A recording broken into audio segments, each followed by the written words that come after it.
हमारे भारत के एक सक्सेसफुल उद्योगपति धीरूभाई अंबानी ने कहा था कि यदि आपको अपने चुने हुए रास्ते पर विश्वास है और इस पर चलने का आपके अंदर साहस है और इस मार्ग की हर कठिनाई को जीतने की शक्ति है, तो आप जो है एक सफल व्यक्ति बन सकते हैं। आपका सफल होना निश्चित है। नमस्कार दोस्तों, आज की वीडियो में डिस्कस करेंगे हम 13 अगस्त के करंट अफेयर पे। और देखिए, आज की वीडियो में टोटल हम 13 महत्वपूर्ण प्रश्नों पर चर्चा करेंगे करंट अफेयर के, और साथ में इनसे जुड़े जितने भी स्पेशल फैक्ट हैं उन पर पूरे डिटेल में हम चर्चा करेंगे। और देखिए, इस वीडियो के लास्ट में आपका एक टेस्ट भी लिया जाएगा, तो इस टेस्ट को जरूर दीजिएगा। इससे आपका पिछला करंट अफेयर सेशन रिवाइज हो जाएगा। और इस वीडियो को पूरा देखने के बाद आप इसकी पीडीएफ फाइल भी आप डाउनलोड कर सकते हैं। नीचे डिस्क्रिप्शन बॉक्स में आपको इस वीडियो की पीडीएफ लिंक मिल जाएगी। और देखिए, अगर आप इस चैनल पर नए हैं तो चैनल को भी सब्सक्राइब जरूर करिएगा, साथ में जो बेल वाला आइकॉन है उसको भी प्रेस कर दीजिएगा, और वीडियो को लाइक और शेयर भी कर दीजिएगा सभी व्हाट्सएप, फेसबुक और टेलीग्राम ग्रुप में। तो चलिए शुरू करते हैं आज के करंट अफेयर को। लेकिन सबसे पहले बात कर लेते हैं कल के करंट अफेयर में पूछे गए सभी क्वेश्चन अपडेट के सही उत्तरों की। देखिए, कल क्वेश्चन का पहला प्रश्न था कि निम्नलिखित में से किसने चौथी बार श्रीलंका के प्रधानमंत्री के रूप में शपथ ली है। तो देखिए, ये व्यक्ति आपके हैं महिंदा राजपक्षे। और दूसरा था कि हाल ही में किस राज्य सरकार ने अगले सत्र से खुद का एक शिक्षा बोर्ड बनाने की घोषणा की है। तो देखिए, ये राज्य सरकार दिल्ली की है। और तीसरा था कि हाल ही में प्रधानमंत्री नरेंद्र मोदी ने किस शहर में राष्ट्रीय स्वच्छता केंद्र का उद्घाटन किया। तो देखिए, ये शहर आपका दिल्ली है। चौथा था कि हाल ही में किस देश के कमला के नाम से लोकप्रिय पूर्व रेसलर जेम्स हैरिस का निधन हो गया। तो देखिए, जेम्स हैरिस बिलोंग करते थे अमेरिका से। और पांचवा था कि प्रधानमंत्री श्री नरेंद्र मोदी ने वीडियो कॉन्फ्रेंसिंग के जरिए किस राज्य को जोड़ने वाले पनडुब्बी ऑप्टिकल फाइबर केबल की शुरुआत की हाल ही में। तो देखिए, ये राज्य आपका है अंडमान और निकोबार द्वीप समूह। और इस न्यूज़ को थोड़ा सा और डिटेल में जानना है तो परसों का वीडियो देखिए, उसको रिवाइज कर डालिएगा। और देखिए, आज के करंट अफेयर का पहला प्रश्न है कि किस राज्य सरकार ने मुख्यमंत्री किसान सहाय योजना शुरू की है। तो देखिए, मुख्यमंत्री किसान सहाय योजना को स्टार्ट किया गया अभी हाल ही में गुजरात में। और गुजरात के जो मुख्यमंत्री, इनका नाम है विजय रूपाणी। इन्होंने अभी हाल ही में इस योजना को शुरू किया है। और देखिए, जो आपका ये मुख्यमंत्री किसान सहाय योजना है, तो इस योजना की जो घोषणा है ये वर्तमान खरीफ सीजन के मद्देनजर की गई है, जिसमें राज्य के सभी किसानों को कवर किया जाएगा। और देखिए, इस योजना के लिए किसानों को कोई प्रीमियम या फिर पंजीकरण प्रक्रिया का भुगतान नहीं देना होगा। और देखिए, जो आपका ये मुख्यमंत्री किसान सहाय योजना है, ये जो है मौजूदा फसल बीमा योजना की जगह लेगा। तो काफ़ी कल्याणकारी योजना है किसानों के लिए। याद रखिएगा कि जो आपका ये मुख्यमंत्री किसान सहाय योजना है, इसको शुरू किया गया है अभी हाल ही में गुजरात राज्य में, गुजरात के मुख्यमंत्री विजय रूपाणी के द्वारा। और देखिए, गुजरात जो है इसकी कैपिटल गांधीनगर है। पॉपुलेशन यहाँ की है 6.27 करोड़। और यहाँ की जो गवर्नर है, इनका नाम है आचार्य देवव्रत। और मुख्यमंत्री का नाम मैं बता ही चुका हूँ, विजय रूपाणी। और गुजरात कहाँ पे लोकेटेड है, देखिए ये आपका इंडिया का मैप है। और गुजरात जो आपका ये ग्रीन वाला पार्ट दिख रहा है, ठीक है, ये पूरा का पूरा गुजरात है। और देखिए, गुजरात जो ये महाराष्ट्र, मध्य प्रदेश और राजस्थान के साथ अपनी सीमाएं बनाता है। और साथ ही जो आपका गुजरात है, ये पाकिस्तान के साथ अपनी अंतर्राष्ट्रीय सीमाएं शेयर करता है। दूसरा प्रश्न है कि हाल ही में मनीष प्रभात को किस देश में भारत के अगले राजदूत के रूप में नियुक्त किया गया है। तो देखिए, आपके मनीष प्रभात जी हैं, इनको बनाया गया है उज्बेकिस्तान में भारत का नया राजदूत। देखिए, जो आपका उज्बेकिस्तान देश है, ये आपका जो है सेंट्रल एशिया में स्थित है। मैप में आपको दिखाता हूँ लोकेशन। देखिए, ये आपका अगर वर्ल्ड मैप देखेंगे तो आपका ये वर्ल्ड मैप है, और ये आपका एशिया वाला रीजन है, और सेंट्रल एशिया में आपका स्थित है उज्बेकिस्तान। और जो आपका उज्बेकिस्तान देश है, इसकी देखिए कैपिटल है ताशकंद, और यहाँ की कैपिटल करेंसी है उज्बेकिस्तानी सोम।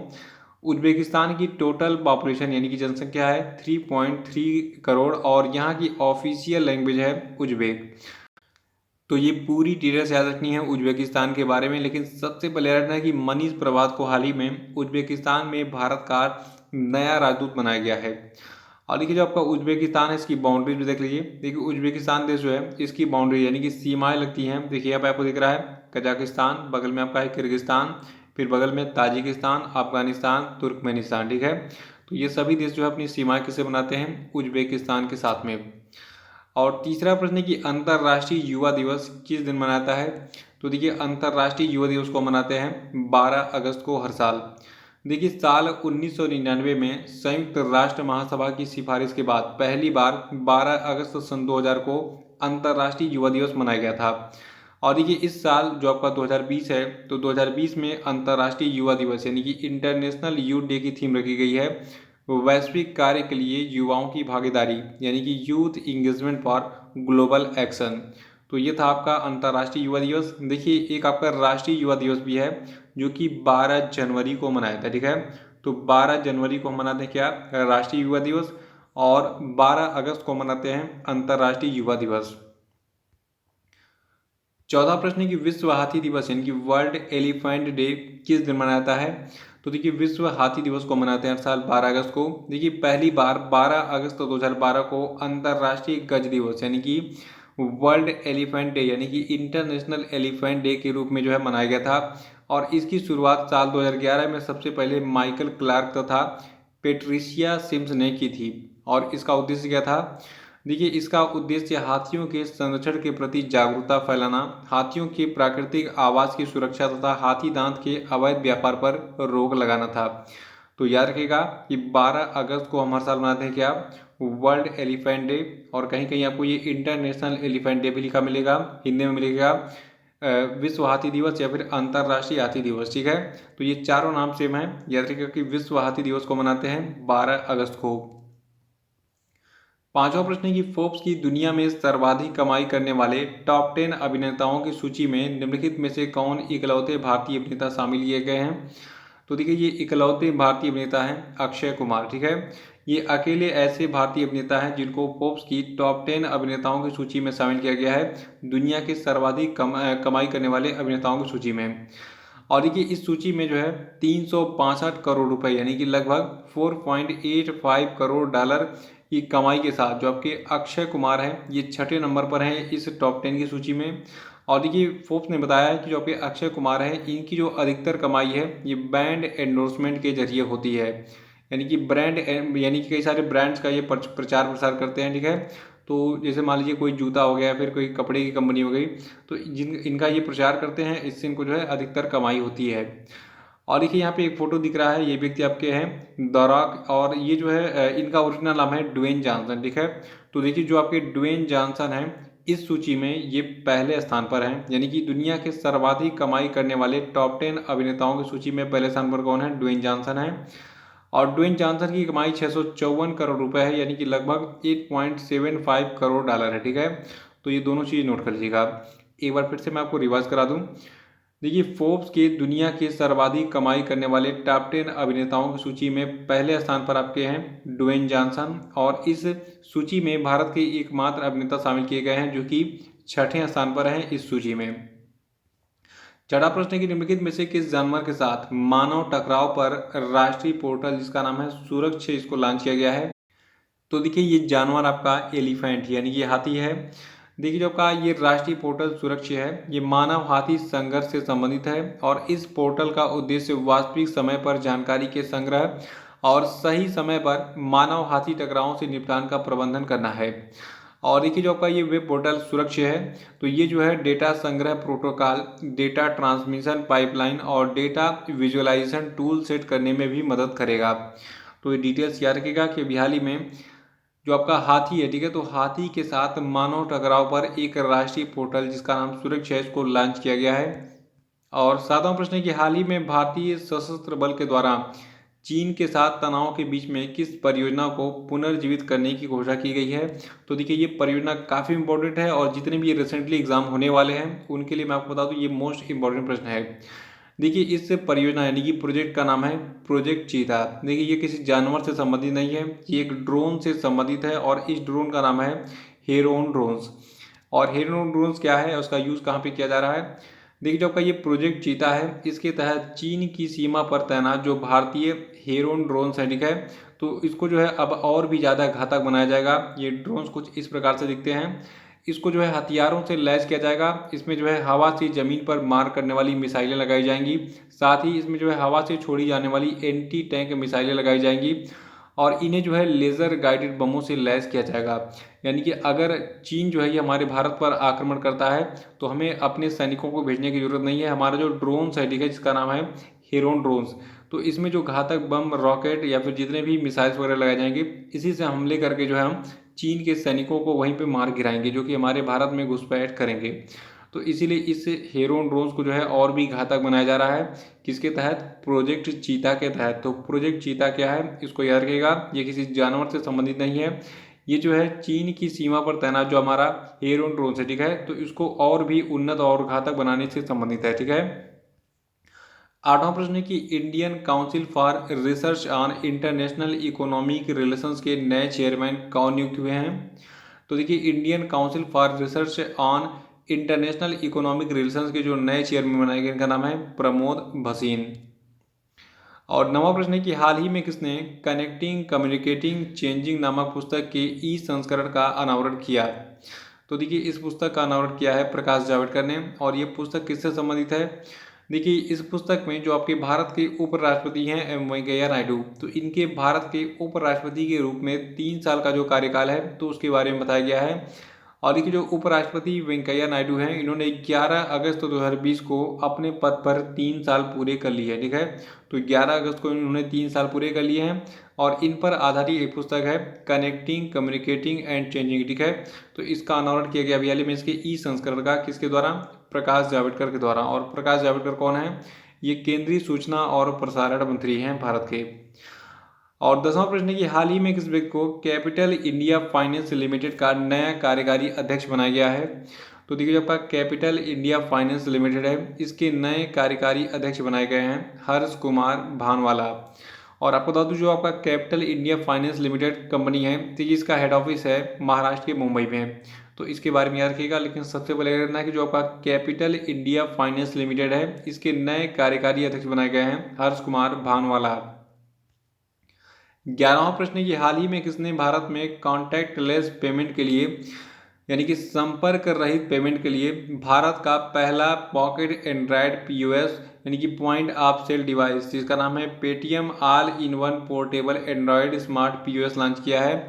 तो देखिए, इसको लॉन्च किया अभी हाल ही में जो आपका पेटीएम कंपनी है इसने, ठीक है।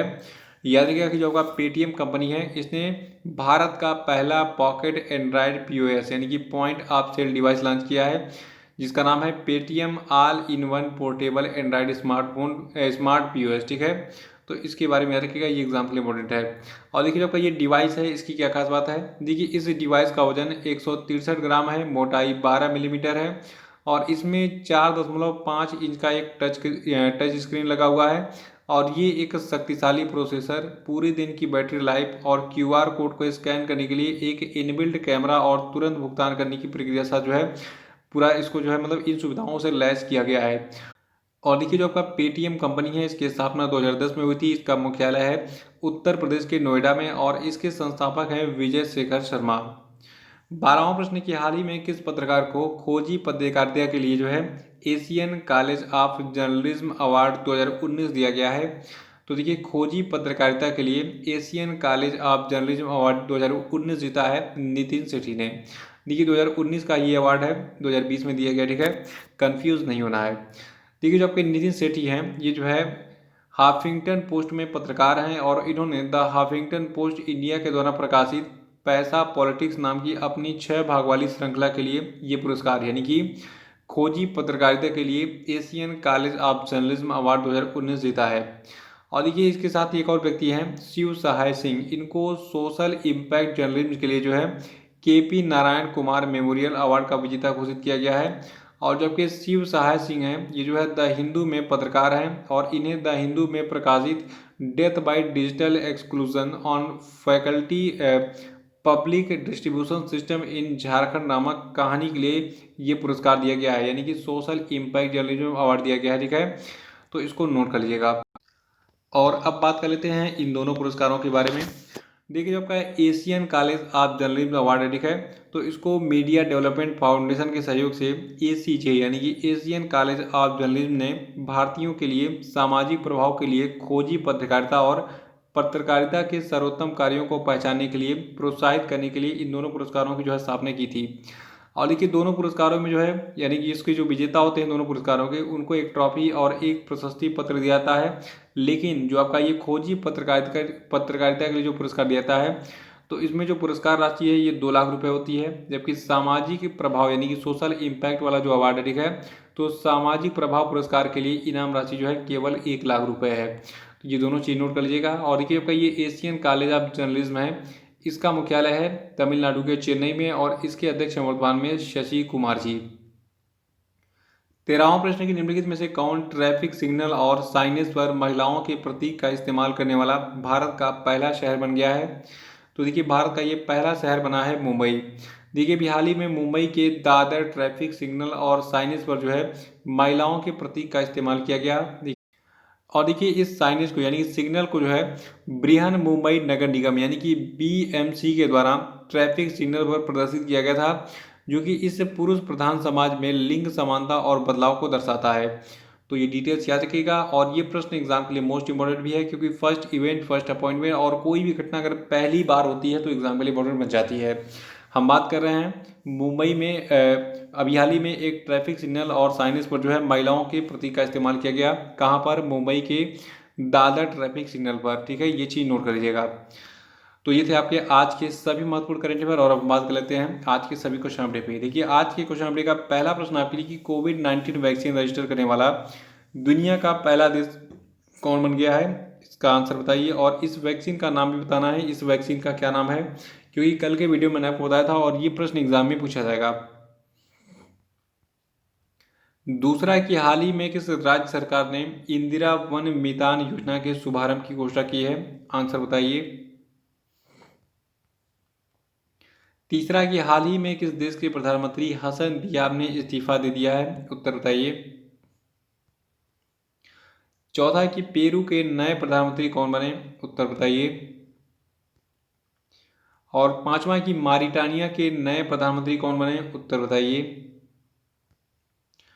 तो इसी प्रश्न के साथ आज का करंट अफेयर समाप्त होता है। कल फिर मिलेंगे कल के करंट अफेयर के साथ। वीडियो को लाइक और शेयर कर दीजिएगा। जो लोग नए हैं वो चैनल को सब्सक्राइब कर लेंगे। बाकी सोशल मीडिया की जितनी लिंक आपको दिख रही है वहाँ पे क्लिक करके इनको ज्वाइन भी कर लीजिए। तो इसी के साथ जय हिंद जय भारत।